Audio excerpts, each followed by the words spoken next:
Olá, está no ar o Jornal da Câmara. Nesta segunda-feira, dia 29 de agosto, é comemorado o Dia Nacional de Combate ao Fumo. Em Porto Alegre estão em vigor uma série de leis que restringem o tabagismo, mas o cigarro ainda ameaça a saúde de pelo menos 15% da população adulta da capital. Há 5 anos, o Hospital Ernesto Dornelles realiza ações de conscientização sobre o fumo. E a equipe da TV Câmara conversou com os responsáveis pelo Grupo de Combate ao Tabagismo. A equipe multidisciplinar oferece tratamento para quem deseja abandonar o cigarro.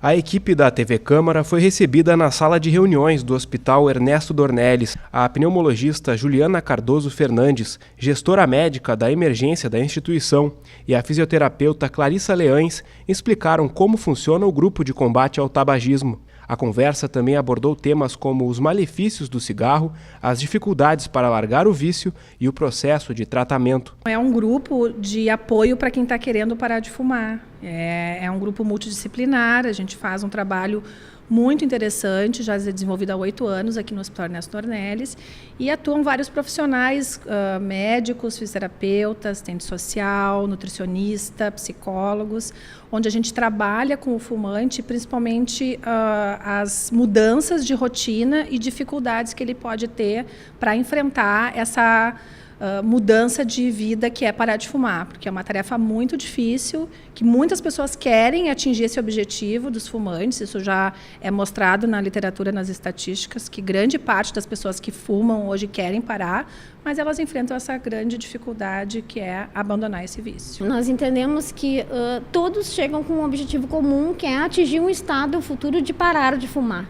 Então, nesse processo, nós auxiliamos com estratégias para que isso aconteça, através da nutrição, dando orientações sobre questões alimentares, a parte da psicologia, que dá todo um suporte nessas questões, o serviço social, que auxilia nessas revisão de suas rotinas e questões sociais e família, a fisioterapia entra com as questões de rever, estimular a atividade física e ensina exercícios respiratórios, porque normalmente quando se está parando de fumar, as pessoas às vezes apresentam tem tosse, e essa tosse é esperada, pode ocorrer. Então, tem alguns exercícios respiratórios que nós ensinamos no grupo para que a pessoa alivie essa tosse e consiga ficar de uma forma tranquila. Fora a questão do auxílio médico, né, com avaliação e indicação ou não de uso de algum medicamento, se necessário. O que impacta de forma mais importante num primeiro momento é a dependência à nicotina, que é o que causa, na verdade, o vício, que faz com que a pessoa tenha o desejo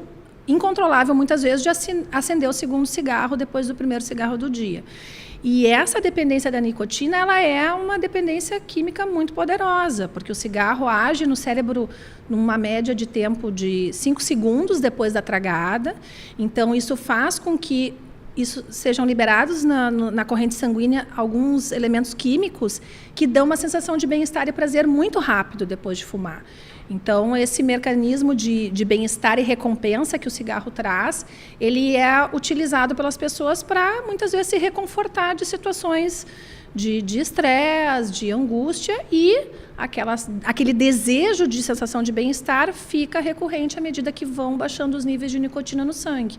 Então, é um ciclo vicioso. A pessoa fuma, libera a dopamina, que é o elemento que mais causa a sensação de bem-estar. Essa dopamina dá um efeito transitório também, e rapidamente isso cai e eu tenho desejo de fumar novamente. Nosso grupo sabe que é muito difícil parar de fumar, e nós pensamos em várias estratégias para auxiliar as pessoas a parar de fumar, e uma delas é incluir atividade física, ou seja, feita toda uma reflexão dos hábitos e uma mudança de hábito, tornando um hábito saudável, incluir a caminhada, né? Então, todos os anos nós temos feito, nos últimos 5 anos, uma caminhada e uma corrida, estimulando as pessoas à atividade física, porque o caminhar ou correr faz a liberação de endorfina, que é um hormônio bem importante para estimular um bem-estar. Além dessa questão, tem a melhora das condições cardiorrespiratórias. A pessoa que começa a caminhar e fazer uma atividade física tem mais disposição no seu dia. Então, a gente entende que isso é muito importante nesse momento tão difícil que é parar de fumar. Os componentes da queima do cigarro, que são mais de 4.000 substâncias, né, entre alcatrão e vários outros derivados, que quando se inala a fumaça, tanto diretamente da tragada do cigarro quanto indiretamente, de eu respirar a fumaça do cigarro exalado por alguém, eu começo a acumular essas substâncias químicas no meu organismo, né? Não existe dose segura nem não prejudicial, né? O cigarro ele faz um efeito cumulativo e ao longo da vida esse acúmulo de substâncias tóxicas vão propiciando essas várias doenças. Então, as mais sabidas são as pulmonares, porque a gente inala diretamente para a via respiratória, né? Então, são as bronquites e as doenças de tosse, secreção e aumento das doenças alérgicas, rinites e tudo entra em crise. E aí a mais temida é o câncer, né? Que em vários órgãos ele pode ser acometido, não só o de pulmão, câncer de boca, câncer de bexiga, de aparelho digestivo, vários sistemas podem ser acometidos. Não tão menos importante, a gente observa as doenças cardiovasculares, aumenta o risco de infarto, de AVC, né, de isquemia e tromboses em membros, né, a gente vê pessoas que precisam, às vezes, ser amputadas, né, extremidades como pés ou pernas por isquemias graves, pela obstrução causada pelo cigarro, e várias outras doenças que vão se somando, né, às doenças crônicas que o cigarro pode ocasionar. Muitas pessoas nos procuram por hoje eu não tenho um local para fumar, hoje para eu fumar eu tenho que me retirar do local. Cria uma situação constrangedora que, de certa forma, sim, auxilia muito a pessoa a querer parar de fumar. E, de certa forma, é um gatilho que já serve para um apoio de outros motivos que a própria pessoa tem por querer e não conseguir. Então, ajuda como um empurrãozinho para que isso ocorra e a pessoa queira procurar um auxílio. Eu acho que em termos de leis nacionais a gente está muito bem, no nosso estado também avançamos bastante, e isso, por mais que gere às vezes um desconforto e um constrangimento para o fumante, é um dos grandes motivadores muitas vezes para as pessoas procurarem o tratamento para abandonar o tabagismo. Porque essa pressão social hoje que existe nos ambientes públicos, ela é marcante, né? Isso gera uma cultura que vai fazendo com que as pessoas sintam um constrangimento, e muitas vezes esse constrangimento é mais forte do que a própria preocupação com a doença, né? Então, vários pacientes às vezes procuram o grupo porque se sentem constrangidos de serem olhados assim de forma, às vezes, crítica por pessoas que estão numa parada de ônibus, que é um ambiente aberto, que muitas vezes as pessoas fumam, né? Que estão numa praça, que estão num ambiente de espera aberto. Então, o constrangimento pela pressão social do que é falado hoje, porque a carteira de cigarro exemplifica muito bem todos os males do cigarro, não é mais novidade para ninguém que o cigarro faz mal à saúde, né? Então, isso é um dos grandes motivadores, e eu acho que a gente está conseguindo cumprir esse papel. Nós temos, em média, de 3 a 4 grupos por ano. Quem tiver interessado é só entrar em contato com o nosso serviço social, que faz as inscrições e organiza todo o evento. Você pode obter mais informações sobre o grupo de combate ao tabagismo do Hospital Ernesto Dornelles pelo site www.hed.com.br ou então pelo telefone do Serviço Social da instituição. O número é 51 3217 8500. O voto é um dos principais instrumentos da democracia. Mas neste período eleitoral, vale lembrar que não basta eleger um candidato. Para exercer a cidadania, é importante também acompanhar o trabalho dos políticos após a eleição. Hoje, no quadro Momento Cidadão, nós vamos apresentar um exemplo de como a tecnologia pode ajudar nessa fiscalização. Você vai conhecer agora o aplicativo Meu Deputado. A plataforma, desenvolvida por 5 estudantes, facilita a visualização dos gastos e das ações dos deputados federais.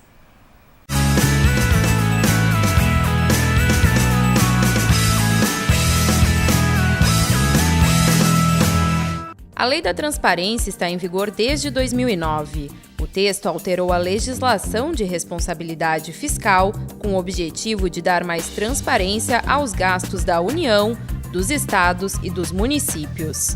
Conforme a lei, informações sobre processos de licitação, serviços prestados e bens fornecidos devem ser disponibilizados à população.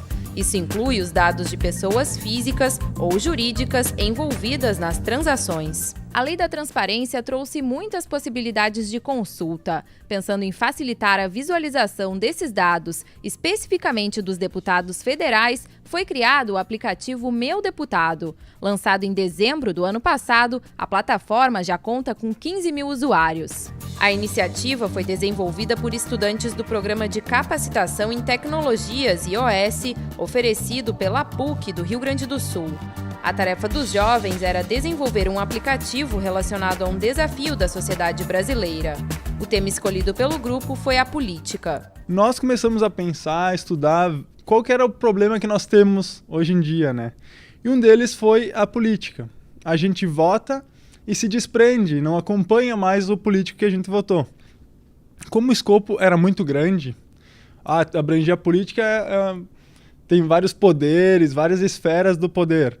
Então a gente começou pelo poder legislativo, a gente começou a pensar assim, tá, as leis começam onde? Começam no poder legislativo, então vamos começar por ali. Com o aplicativo é possível visualizar a votação de cada deputado em alguns projetos de lei, além da presença nas sessões plenárias.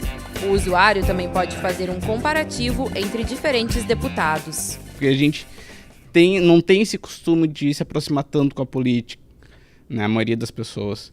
E a nossa ideia é fazer isso, fazer essa aproximação. Então, a forma de aplicativo, né, fazer mobile, é deixar essa informação na palma da mão. Então, o aplicativo vai estar ali te acompanhando, né, para tu acompanhar o deputado. Tu vai instalar ele e tu vai poder ver, como é que a pessoa que está me representando, o parlamentar que está me representando, está agindo. Ele realmente pensa como eu? Ele realmente está indo com o mesmo intuito que eu pensei que ele ia fazer? Por meio do Meu Deputado, é possível acompanhar ainda como cada parlamentar investe o dinheiro recebido como auxílio.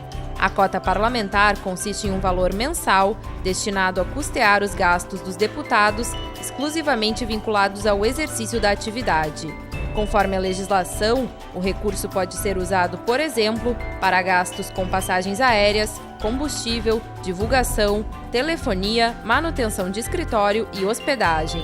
O valor mensal do recurso varia de aproximadamente R$30 a R$44 mil, de acordo com o estado pelo qual o político foi eleito. A gente tem um exemplo que a gente conseguiu ver no ranking, um gasto de R$198 mil em divulgação ano passado, em dezembro, de um deputado federal. E já com a crise toda que o país está, a gente começou a se perguntar, será que realmente era necessário pagar 190 e poucos mil reais em divulgação, em dezembro ainda? Então são coisas que a gente começa a se perguntar, porque esse dinheiro, esses 190 mil reais, é o nosso dinheiro, né, que vem dos impostos, de todas as taxas que a gente paga, eles estão gastando. Além de acompanhar o deputado, a plataforma também possibilita interação entre usuário e parlamentar. O dispositivo para encaminhar e-mail aos políticos foi criado para que o cidadão possa questionar o destino dos recursos públicos.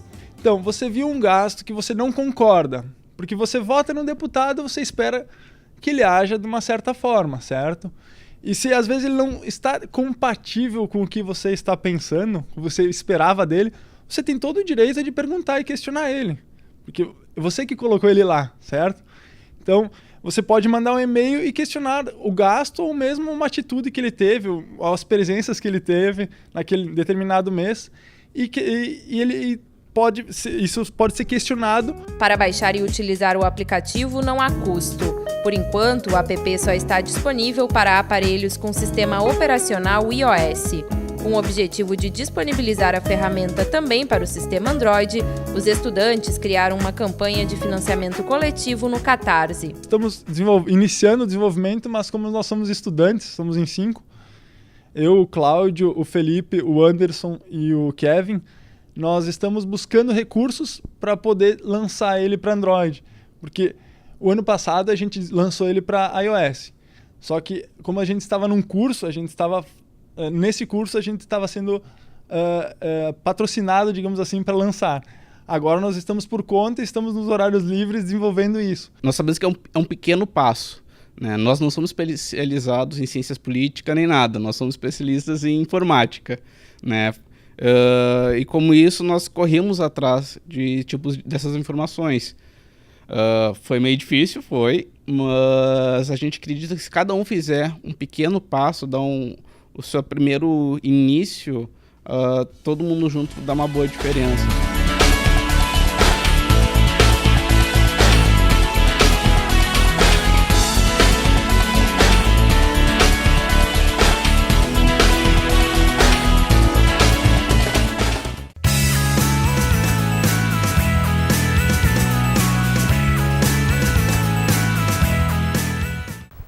O Jornal da Câmara de hoje termina aqui. Obrigada pela audiência. A gente se encontra na próxima edição. Até lá!